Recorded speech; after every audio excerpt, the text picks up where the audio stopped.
Good evening. It's hard enough following one president.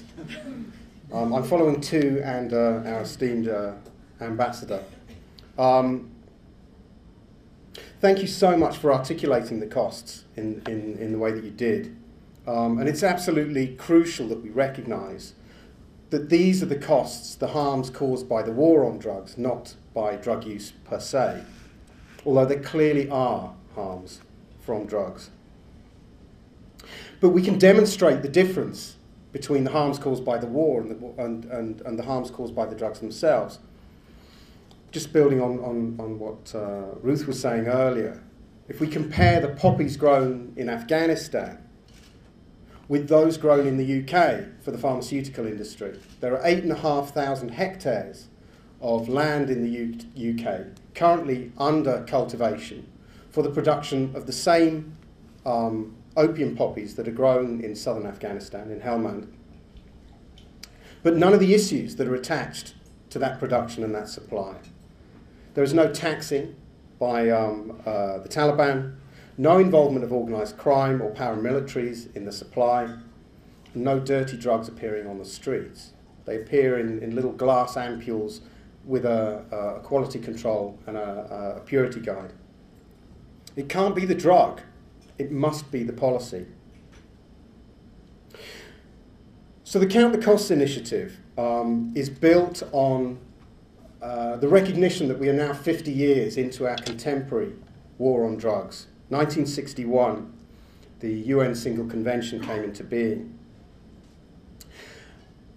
And by the 1970s, certainly when Richard Nixon articulated the war on drugs,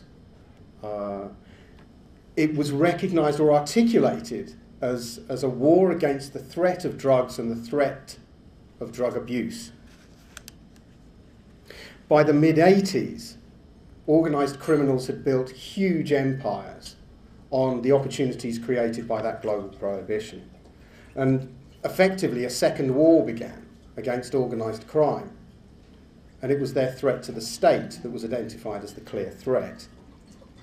So now you conflate those two wars, and you have the war on drugs, and that's what it is. But there's a gap that we forget about, where we fail to recognise that it was the first war that created the need for the second, and then you just get a vicious circle going. Winning isn't important when you fight a threat. Fighting is important. So it's a war that can never be won to the extent that drugs and drug abuse are identified as a threat, because those are always going to be here. To the extent that they are, as Eduardo said, securitised, treated as a threat and made a security issue, we just fight. We fight the threat, and we will continue doing so ad infinitum until the costs become too high.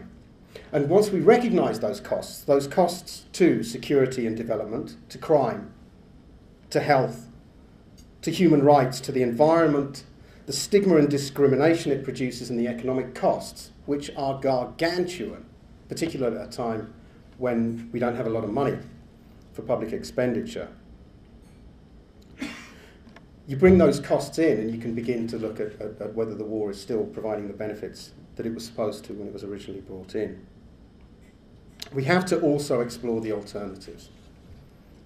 Decriminalising possession, heroin prescribing as a treatment for drug dependence, and ultimately we also need to include full regulation, transforms position. And for those of you who want to see what we're actually calling for in terms of regulation and control, we have a copy of our groundbreaking book, Blueprint for Regulation, at the back here. Please take one away. They're ever so heavy and we don't want to take them home.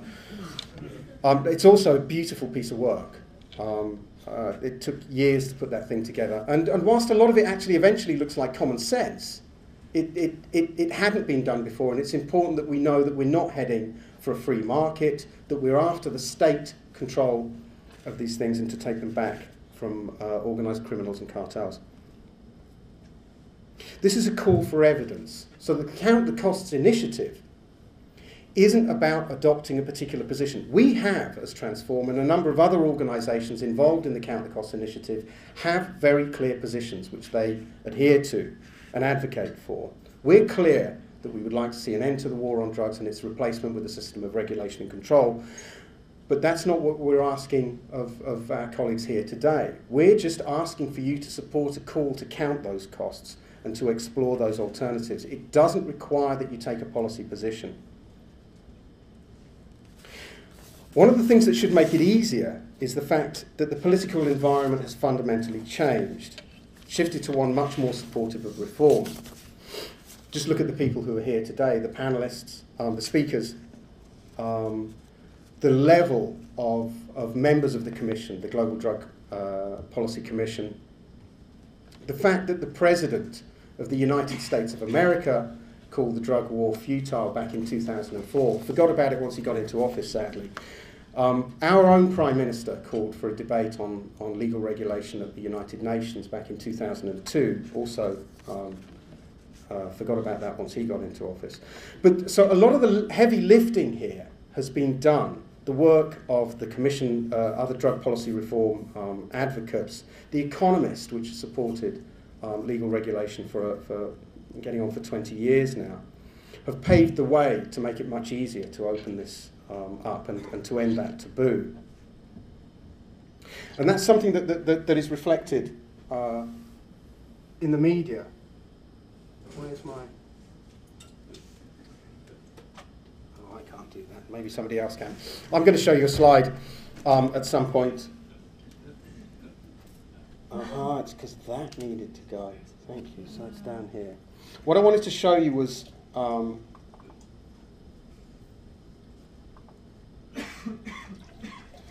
this is an extract from a... For those of you who don't know the Daily Mail, it's not generally the most supportive paper for progressive social policy reform. This says, some argue, this is from December 2003, some argue that with the battle against drug-linked crime costing millions of pounds and many lives, the only solution is to legalise all drugs. That argument is yet to be resolved. We are a long way from even having an informed debate on this most explosive of issues. That is not an editorial closing down that debate. This is The Sun from 2005. It's not a regular headline in The Sun. It says, why not legalise drugs? It worked fine the last time. And it's basically saying that before the prohibition was put in place, things were generally okay. It's a very simple message, and it's one that was clearly there to encourage debate amongst its readers. As I say, it doesn't happen all the time, but what this is showing is that the climate isn't fixed in the way that it once was. There are many other newspapers that have editorial positions, more likely to be broadsheets, that have editorial positions that support a reform position. We think that we are in the latter stages of the global prohibition. It's gone on for 15 years in its contemporary form. We believe it could be over within 10 years. Now, I'm not going to put my life on the line for that particular timescale, but I think if we think about it in those terms, we can at least think about going beyond the present regime to something that can bring us something much better. Next, why should you engage? Why should people who currently aren't, individuals and organisations who aren't currently engaged, why should they engage in the debate? But first I want to look at why they shouldn't, or why they haven't. Bigger organisations, particularly with mass donor bases, are going to be concerned about who gives them money. And particularly if they're people who they assess as being more conservative, they're going to be worried about them continuing to give money if they take a progressive position on drugs. So there's one issue, the donor base. The other one is the organisational reputation, the potential for taking media flack, being attacked, particularly in the tabloid press, and the potential reputational damage that could cause in terms of political access. That's my guess. Correct me if I'm wrong, it'd be interesting to talk about that later. Our view is, though, that the way that we've constructed the Count the Costs campaign means that you shouldn't take that flak in the same way that you might if you just stood up and called for an end to the war on drugs and the full legalisation of them. There are a lot of misconceptions about what that means. That means that you could indeed find yourselves vulnerable. But the Count the Costs campaign is saying we just want to explore the possible alternatives. We want to count those costs. It's an evidence-based position and one that should be not cast iron in terms of being able to defend publicly, but we can help you support a position were you to step out publicly. And anyway, we're not asking you to step out immediately, more of which later. The bottom line, though, is why you should take a position in support of ending the war on drugs and beginning to explore those alternatives and counting those costs. The first is that the world needs you. We're tiny organisations, the drug policy, and mainly in the drug policy reform movement. The development organisations and such like are huge compared to us. When you move, the world listens. But also, again, coming down to the basics here, we don't think that you can do your job properly whilst the war on drugs continues, particularly in those countries that are most afflicted by production and supply, but also by use. Development issues that we're all concerned, and security issues and environmental issues, some of them are actually unreachable. They're unchangeable. They can't move. They're stuck to the extent that the war doesn't provide us a context to even begin those development moves. What I want to do is just imagine that transformation for a moment. What could happen if the war on drugs ended? So I want you to imagine that it's 2025 and the war on drugs ended 5 years ago. And it's more to do with what stopped happening rather than what is happening. And I'm absolutely clear, Eduardo, this is not a panacea. It's not a silver bullet. It is an incredibly complex issue. But what the war on drugs does is actually hide many of those issues and make them almost impossible to even reach, let alone assist. So a lot of it's to do with what stops happening, though. Once you end the war on drugs, the perverse economics that drives the trade, that makes those profit margins so huge, that disappears. The bottom drops out of the market in the same way that after alcohol prohibition was ended, the mafia exited the market. It didn't mean that the mafia went away. They had to find something else to do. But that opportunity was removed from them. So if we look at places, the regions of Central and South America and Mexico, organised crime, paramilitaries can no longer profit from the drug trade. It no longer catalyses the violence there. It's not stopped, but it could be significantly reduced.